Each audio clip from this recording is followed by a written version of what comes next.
Leaders are not actually born. Leaders are made. If they were born leaders, then we are all born leaders. Because when God created man, he said, and let them have dominion. That's why we said there's a leadership seed in everyone, but the making of its reality is each one's responsibility. There is no making without responsibility. You can't make soup without getting the ingredients and putting them according to their respective proportions and placing it on fire and then heating it to a particular temperature to make it sweet to your taste. And so you have the facts, you now begin to process the facts to give you your end product. No matter how born a leader you are, if you are not processed, your leadership will never see the light of day. So there is a processing that guarantees the end product. You are not born into it. You are born with it. You now grow into it. Not everyone born a prince ever becomes a king. I think that should ring a bell. The vision of your mission is the gateway into your leadership destiny. It begins with a vision. Understanding your reason for living. Lay hold on God's purpose for creating you and sticking to it. So, it's unveiled by vision. It's driven by passion. It's activated by planning. It's engineered by sacrifice. And it's actualized by a tireless pursuit. Many people are sleeping with their vision. That's why their vision looks like untrue. Because they won't do anything that is required of them to make it grow and blossom. So it's very important for us to please know that a vision is only the number one step. It does not bring you to the platform. Until you discover your purpose, you never become a leader. You don't change level without writing tests. There are tests you need to write before you move from primary 1 to 2, and from primary 6 to GS1, and from GS3 to SS1. You keep writing exams if you must change level. Your look doesn't matter. You have to still write the exam.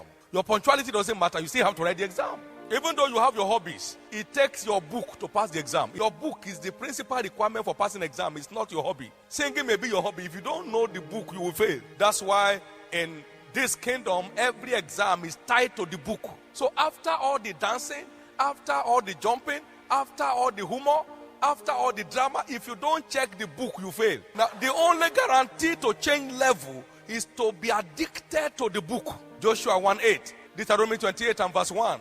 Not if you shout, if you diligently hearken to my voice and understand what I'm saying and go ahead to doing it, I'll be changing your level by myself until I set you up above all nations of the earth. Because we have a new generation of believers now who think that fun is what makes a new generation. That is a new degeneration. Will there be ever a time in any school where books will not be relevant for passing exams?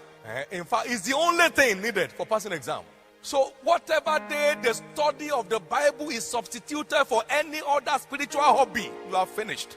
You know what Jesus said? One thing is needful. It's not your title. There are many title bearers without entitlement. All other forms minus the book makes a failure. This book minus every other form will still make a star. So you make your choice. You never come across any man addicted to the dictates of this book who is not distinguished. I've always said it takes a serious approach to secure a glorious result.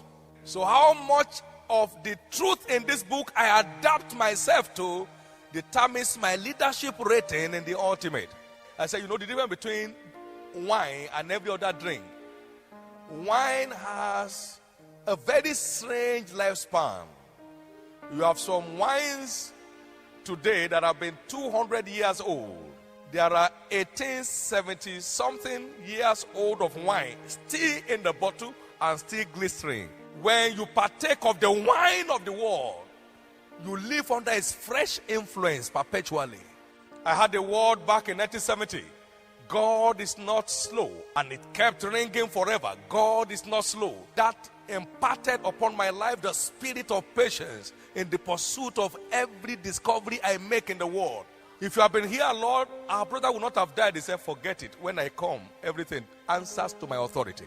So God is never late. I had that 1970. That is 36 years ago. That's the wine of the world.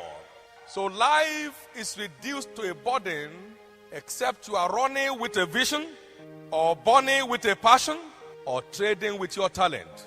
But should you get to a point in your life where you don't seem to know which way is the right way for you to go, you get back to God. Lord God, what is your plan for me?